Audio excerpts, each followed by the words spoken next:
Hi, everybody. Zane here with Sailing Views. Now, I have two people tonight. I have Bill Draheim and Rod Fevela, and we're having a lot of really weird technical difficulties. His audio messed up, so he's having to listen to me on a phone, and I can hear him through the computer. So if you get a weird echo, blame it on them. So, all right, so there we go. All right, so let's start with you, Rod. Um, how'd you get started sailing?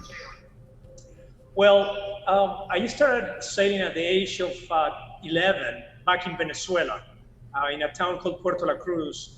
We moved from the capital of Venezuela, Caracas, which is about 250 miles west of this town. And really, my mom saw the sailing school. There were these the little sunfish, kind of very modest, kind of falling apart a little bit, and I did not like it in one bit. So I am like, I just keep me out of that place. So the negotiation went down to, listen, boy, my mom tells me, you're gonna try for 4 weekends, 1 month. If you don't like it, we'll pull you off the senior school and you try something else. So I say, all right, I considered and I said, let's do it. And that happened, well, I'm 43 right now. So, that happened 31 years ago and zero regrets of everything that ever happened to me for real. Yeah. Now you started on Sunfish down there? Yeah, we didn't have optics back in the day, and Yeah. today I'm 43. I'm on the heaviest I've been ever, and I'm at 149, 150 pounds. That's my weight. So when I was 11, I was like a pocket size, right? So it Yeah. looks like, the sunfish was overpowered for me at 8 knots. I mean, you're a sunfish sailor, so I grew up looking up to you after Eduardo Cordero. Took his first trips to the U.S. and sailing internationally. You were at the top of the game on the sunfish class, and your name became, somewhat of a legend at the top level for us down in Venezuela. To be honest, so it was great, and so that's how we started. We didn't have optics, and they were pricier, Hmm. and they were very limited to kids. So, I was 12 and was able to grow up on a sunfish all the way up to, 16, 17, 18 years old, as long as the weight was okay. That's why we didn't have optics back then. Yeah. We did. I didn't grow up in Opties either. I grew up in the Sunfish, and I did. I think my first midwinters I was 11 or 12, and driving down to Sarasota, I was reading the Will White book, and of course, you know, I'm reading about all these people, and I'm seeing all these people in real life, and of course, the first thing I do is I stuffed Will White in the back of the committee boat. He was barging, and I'm like, "Thanks for give me the tips. Will you sign my Yeah. book?" Check. Yeah, yeah. But yeah, those were good memories. All right, so Bill, same question. How'd you get started into this? Yeah, similar. It seems like all three of us had, same boat in our in our infancy. I also got started in sunfish. Before I got started in sunfish, though, my family grew up sailing on a little lake in southeast Michigan called Devil's Lake, and we Hmm. brought a power boat to the lake. We weren't sailors really, and we were observing the Sunfish Nationals, which was twice hosted by our lake. And in 1972, my little brother and I saw this happening. We thought it was pretty cool. There's probably more than 100 boats, but we didn't really know what was going on. My dad was he was interested in sailing. He knew how to sail, but not great. He had a little boat called a Nipper, which is kind of like a Rebel. Rebel was a two-person boat. It was made by Ray Green. It was one of the first fiberglass boats. So we got the Nipper, and we were a little intimidated by it. And we said, well, we don't know. It's too dangerous for us to sail on this lake. And he goes, we said, we don't know how to get it back home once we take off. He goes, here's all you do. Just get in the boat. When you get to the other side of the lake, it's not that deep. Jump out, turn the Turn it boat around, around. come back this way. And so that's what we did. And then maybe a year or two later, my little brother and I kept watching the local sunfish fleet, and they raced on Wednesday nights double-handed. And my little brother and I sailed together. There were 10 boats out there. We finished 8th. I think we beat someone who was a grandma and another guy who wasn't paying attention. And we thought we were studs, and we stuck with it ever since. Yeah, you just went with it. All right, I lost your video for a second. Hopefully, you'll come Ever back. since. And so Oh lordy, yeah, we all definitely had a similar upbringing. Um, All right, so for both of you, I'll let one of you decide who answers first. But at what point did you think were good and you finally made it? I've got a chance. I need to work harder at this. How old were you when you figured that out? that's, that's fun. Well, one of the things they're saying that I think is fascinating about our sport is the fact that we don't have a numeric gauge, right? I mean, if you play bowling or if you play golf or if you play, basketball, you can Mm, actually count how the maximum number of points, right? In yeah, sailing, the good guys can always be better, and the great guys keep pushing even harder. And then you get guys, many names that you and I and Bill know that they know for a fact that he keeps pushing. So it becomes more of an art that maybe painful sometimes when you take it to the hardcore side of the sport, but it's endless. So it's funny because we actually had a conversation earlier today where when you say, well, I think I made it there, what hmm is there? There's no such a thing as there in sailing, right? I mean, you can, and not to be greedy, but you know where I'm going. You can yeah. always, you know, and you've been There is sailing no for the there. There is last. no top. There is no pinnacle. And like I say, when did you think you were good? Not when you made it. When did you think you were good? Oh, You I know, thought I thought I was good like 30 years ago. yeah. See, I think I was like 9 years old, and I was like, I'm good. I'm the I best. got this. I You know, got this. 1 week into sail lesson class, Yeah. I knew I was the best. Uh, Yeah, then you get humbled down. So yeah, I actually in Venezuela, and again with a very small fleet but very intense, we reached a point where we made it to what it was called somewhat like what it would be the national team hmm here, and we were reliable. I realized that I was, decent sailor when I was pulled out of the Sunfish and I went to a J-24, and I was able to respond and execute. And then I went to a Soling, and they start driving a Star, and things kind of happen. So of course you got to learn. It's a new boat, but the fact that I was able to execute from the get-go kind of made me enough confidence to say, listen, I get it. I don't have the Olympic medal, but I can go from point A to point B on any sailboat right now. We are on the decent side of the spectrum, if you will. Yeah. All right, Bill. Yeah, probably 2 years into it. Like I said, my little brother and I were probably racing that double-handed race when I was 13, and pretty quickly I got really good at tactics. Most of the time we sailed growing up was on these small inland lakes that were very, very shifty. And right away I didn't get great at steering. I knew very little about sail controls, nothing about rules, but I was very good at telling whether or not I was on the lifted tack. So after about 2 years, I had a lot of good results with my local club. And I think the first Sunfish Junior Nationals I went to was 1975 when I was 15. And I had a pretty good result. Jens Hookinson won, and that was the first time anybody saw the Jens rig. Yeah. And I was near the top, and I just decided at that point that, I was destined for stardom. There you go. That's perfect. Yeah. Yeah, the old Gens rig, man. You know, Yeah. in the Sunfish class, everybody used to always, they started really gravitating to it back in kind of like, the late 80s, early 90s, and everybody was swearing about it. And at that time, I was still a, 22 year old, 6'2", 165 pound kid, tall, lanky, and could hike. And never put it in. I never put in a Gens rig.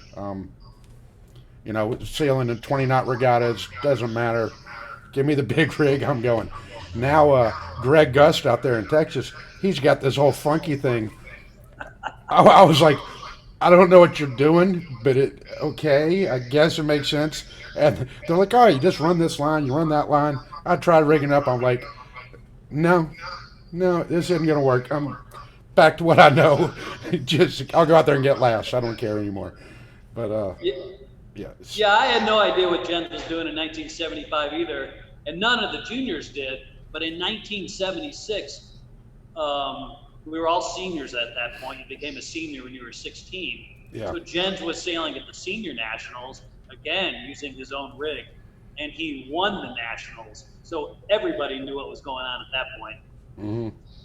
Well, in our case, back in Venezuela, one thing that happened very, very good during, I mean, not 1970s. I wasn't born in Oh, 1975. sure. Yeah, so, but it's the fact that Eduardo was the only one that was making you're traveling abroad, from all of us, right? So Yeah. we were very hungry to hear from him, and we started just trying to put faces to those names, all these legends, including yourself. So, and he will come and he will tell us, yeah, we were in this race in the mid-winners, we picked up, and Eduardo is not a real big guy, right? And he worked super hard. Yeah. But then, somebody that was a little taller, a little heavier, probably has an easier time. And so he was winning the regatta, and probably you started catching up and passing him. And now, so the name, Zane Yoder, Stephen Spiller, PJ Patton, Yeah. Malcolm Smith, all these guys are starting coming up. And it was a very, very fun thing to know. And that actually you and I are now, chatting Yeah. here through our computer. When I grew up, looking up to you as this Yeah. sailing legend obscure up there in the U.S. that is kicking Eduardo's butt, which was our mentor. Yeah. Well, I had a couple good years. I know Eduardo and I, we had about 2 years where every regatta we were 1 point apart or tied going the last race, and I think I lost every single one of them on the last run to the finish for like 2 years. You want to talk about just a letdown?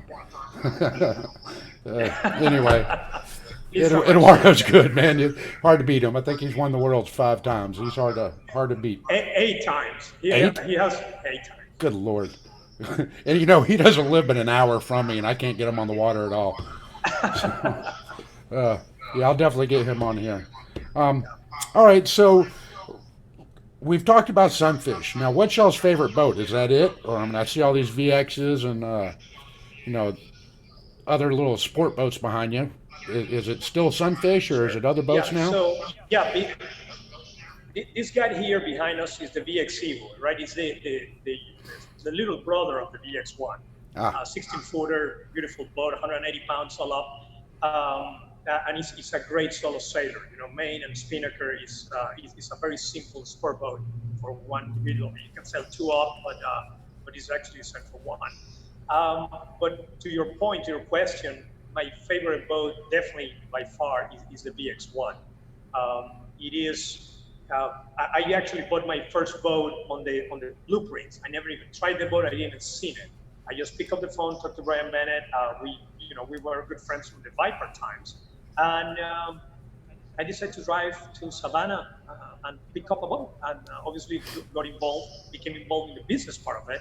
But truly, I became involved because I love the boat so much. It's a kind of a perfect balance between performance, simplicity. The crowd that is drawing is just amazing. A group of people is everybody is really serious on the water in terms of performance, but it's a very good vibe, right? It's not of the no dark clouds, if you know what I mean, from a yeah, social standpoint, right? yeah, And that one, even though the boat itself is not to you know take credit for, it has been a great byproduct of being involved with the VX1 class. So I can easily say, I mean, I still love the Sunfish, and I haven't, and I love the VX Evo, but the VX1 is definitely my favorite boat right now. all right. Bill, what about you? Yeah, I mean, I've been lucky being in this industry for a long time. I sailed a lot of different classes at high levels. I've sailed more than a dozen classes at national or world championships. Slow boats, sunfish, Scots, fast boats, VX won. Rod and I won the VX Nationals. It was an incredible boat to sail. Sailed a 470 at the Olympic level, and I think I've decided that I'm not as married to a boat as I am to the idea of a lot of energy, a lot of participation. I look at our sport as a moving chessboard, and the more boats that are on the starting line, the more complex the chessboard becomes. And so generally I'm looking for activity, and it's the activity that excites me the most, regardless of the boat. Right. Well, I think one little token there for the fellow sailors that will watch this, that are watching this. One comment that I have is a while back I was selling one type of boat that I will not mention what it is, but it was fun. It was one design, and you see the roster, you see the boats registered, and you kind of project yourself. You say, hey, we will have a chance to finish top 20, top 10, top 5, and the point became that if you finish below what you were expecting to finish at, you come back home a little uncomfortable. At least myself, it's like, sure, it was fun, it was great, but we didn't do it. It was not 100% enjoyable. So it became a little more about the competition than the boat. And at a given point, I said, you know what? Screw it. I learned this from the catamaran guys. Yeah. I need to enjoy the boat I'm sailing on. It has to be, of course, we won the race, we won the one design aspect of it, the social, but the boat has to be a fun boat to sail. They said, listen, yeah, sure, I finished DFL, but what a ride. I mean, we hit 23 knots downwind. Yeah. Epic, let's have a beer. Kind of a different tone than coming back and say, great, we hit 6.5. Oh, God, Yeah.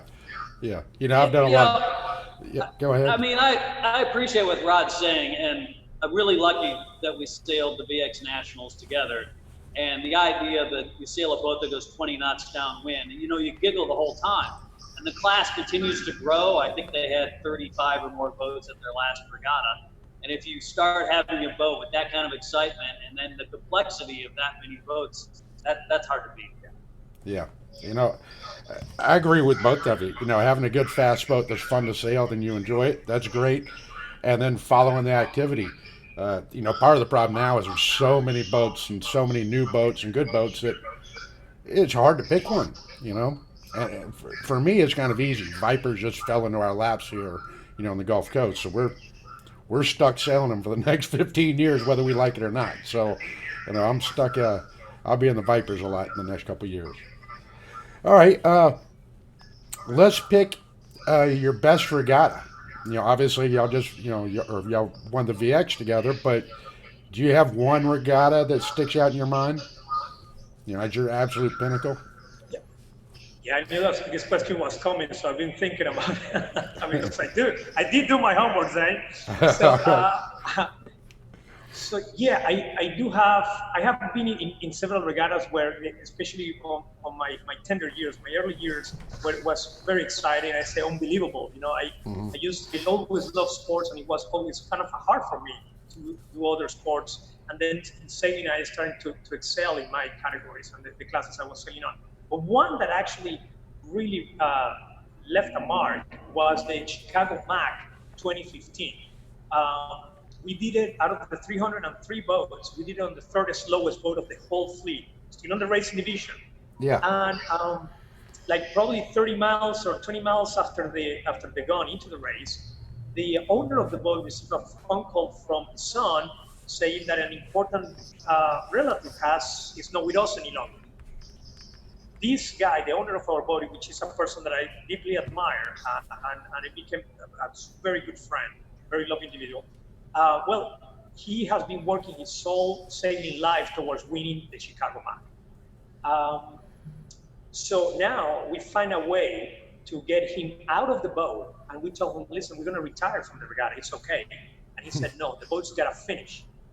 So I told him, well, sure. This was my first Chicago Mac, not knowing the crew, not knowing what's going on. And I said, like, head north, dude. I mean, let's go over there and see what happens. He pulls away in a rescue boat going back to Wisconsin shore, and we kept sailing away from him. We never stopped. We never does the spinnaker. He was picked up, boat to boat, by a rescue boat. He jumped off, said goodbye, and left with tears in his eyes. Wow. Yeah, and then, so here it comes. So he goes, and 1 day goes by, 2 days goes by, and by the third day, we're getting to the Straits of Mackinac. And we realized that we're surrounded by boats. I mean, I turned back, and there is a J111 behind us. At that point, on that boat, we're supposed to be alone in Lake Michigan. Nobody else around us, right? Yeah. But we're there, and I'm like, guys, we're into something here. By the time we make it to Mack Island, the owner calls us and says, you guys finished second out of the 300 boats by 2 minutes. So I don't know if I have to be happy or jump out of whatever cliff I can find. Yeah. Because we had 2 bad jives and whatnot. And then they realized they made a mistake. and we won the event. We actually won the overall. Yeah. And the emotion that, the happiness that we were able to share to Dave, which is the owner of Odyssey, the boat we sailed on, was immense. So that was very touching. It was not no hot rod planing, foiling, nothing like that. It was on the third slowest boat of the Chicago to Mac, and it was a real, truly human, epic event. Yeah. That was my favorite event. I gotcha. And now, how about you, Mr. Bill? Yeah, in recent years, and part of the reason I want to sit here with Rod is because we've become great friends. We've sailed together a lot. A lot of we've had a lot of great success and fun together. We won the BX Nationals together. We sailed the Championship of Champions together a couple of years ago, and things were clicking so good we didn't even have to sail the last couple of races. We were so far ahead. So those are exciting and those are memorable. But I think probably the most exciting and satisfying regatta I ever did was when I was 17 years old, the 1977 Smythe semifinals. As you know, the junior stuff is Sears, Bemis, Smythe. Sears is triple-handed, Bemis is double-handed, and Smythe is single-handed. Well, I did the local level in Michigan, and I won the event, but it was a borrowed boat from my little club, and it took on a lot of water. And I at least knew enough to know that would probably be a disadvantage. And my dad, who was super supportive of me at the time, and he knew I was excelling in the sport. We sat down and talked, and I said, Dad, I don't think I can win the semifinals in this boat. It really gains a lot of water. And I didn't know if I could win the semifinals, but I said, I think I'll have a lot better chance with the new boat. And he bought me a boat. And there was a lot of pressure on me.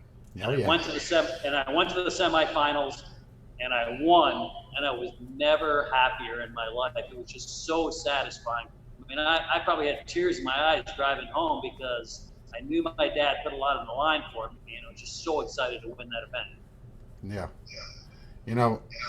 All right, let me give you all a quick story here. Now, this has happened to me twice at big U.S. Sailing Championships. In the Mallories and in the O'Days, I've lost both of them by 1 point or 2 points.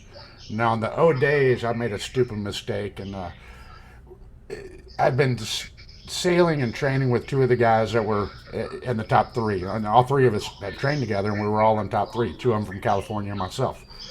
And we all went drinking that night, and somehow one of them started something, and I ended up in a bar fight. So I break my hand the day before the last regatta, or on the Saturday night or whatever. And of course, these are my two training partners I've been traveling around with for 6 months. Needless to say, they're both from California, and they kind of teamed up on me. And, I had a little bit of a lead going the last race, and they just match raced me to no end until I lost regatta by 1 point. And, I was fine sailing, and I could tack from starboard to port, but port to starboard, no bueno, man. I couldn't tack at all. I'd drop everything, screaming. Similar thing happened in the Mallory. So having really bad regattas where you just lose by just 3 feet, couple inches, whatever, those are the most painful ones, and they always stick out in my mind. So with that, what is your worst event, your worst problem, the worst thing that's ever happened to you? Oh, jeez. Let me pull the notebook. Hang on. Let me pull the hard drive. Man, I've been second more than anybody. It doesn't hurt. Yeah. It's I don't have any event that I feel that we really did really very, very poorly, or that I did very poorly. There was, well, hang on, I take that back. There was one Bacardi Cup, actually in the VX1, a few years ago, where we knew it was blowing. It was, the lighter race was 20 knots. That was the lighter. So we said, well, we're gonna beef up on the rail, and I had actually a pretty good crew. Never been on the boat, and they did great. And I remember seeing the speed of 7.2, 7.3 going upwind on a VX1. I said, well, we're in the business here. We're in business. We're in the numbers. And then the weekend that was supposed to be, 20, 25, touching 30s, and then coming back down to 20. Well, we had this Saturday comes in, and now it's blowing 8, 9, 10. And the part that I remember that one, I mean, it's tough to say the worst event, but I was not able to jump back on the wheels, right? I mean, the wheels fell off, and we just keep riding on and that's it, no wheels. We're walking now. Yeah. We ended up fifth, but we were right there on the top, fighting it with the Egan brothers. Yeah. And very, very accomplished sailors. And even though we didn't finish very deep on the fleet, I thought that I had something good in hands, and I let it go. So Yeah. I still remember that was like, I had all my weapons with me, so what happened? Yeah. The Egan boys are hard to beat, so don't beat yourself up on that one. All right, how about you, Bill? What's a heartbreaker for you? Yeah, I don't know. Certainly, there's plenty of failures, way more failures than successes, and that's part of the game. I've been kind of thinking this through here, asking the question. And I think probably one that was pretty disappointing to me in recent years was the MC Nationals were at my home club. And whenever we host a regatta at our home club, or any of us, we feel like probably we have a tactical advantage, or we know the venue because it's our home venue. And I did a pretty good job of outsmarting myself and really sailing stupid and not performing at all to what my expectations were. And maybe I felt some pressure because it was the home venue, and a lot of my friends were there, and I just didn't perform well, and that one sticks out a little bit. Yeah. I did that Melges Nationals, a year or two ago, and got it in Fairhope. And, right before that, we had just gotten like second or third of the Canadian Nationals. I did a trip to Atlanta, and I'm duking it out with everybody there, and in the hunt until my halyard shiv locked up. And so I felt confident with Nationals here at my club. I didn't realize how much pressure I'd be under. I measured like 6 boats 2 days before the regatta. I'm running around answering questions, picking stuff out. It was like, yeah, that was probably one of the worst regattas I've had in years. Like I can't sail to get it. Yeah, I couldn't sail. All right, so let's get back you to were you busy. guys. You ran that regatta, yeah. Yeah. I was a little overwhelmed. All right, so let's go with this. What's the most interesting thing you've seen floating in the water? Oh, jeez. Well, hey, here we go. And it wasn't in the U.S. waters. I didn't see it close, but I did see a body. Oh yeah. Yeah. Yes. I've seen like an arm, but no full body. So yes, I'm not alone. Yeah. All No, right. I saw. It was kind of, I don't even know what I'm doing this. Why you make me do this thing? So, he was kind of floating, like the bag, kind of, and we were told immediately that we had to stay away. It was a guy that had been drinking and started swimming away from a breakwater, no current or anything. And then it looks like he just literally drowned. He got exhausted and drowned. So yeah, that's probably the worst. And I was a kid. I mean, I was probably 12, 13, something like that. Yeah. Go ahead, Bill. What's your strange one? Yeah, Rod might have to help me with some of the terminology here. He'll understand where I was. Who went with me? But we were sailing the J24 Worlds in Argentina, the Rio Plata, isn't that the widest river in the world? Yeah. And we're sailing at the mouth of that river in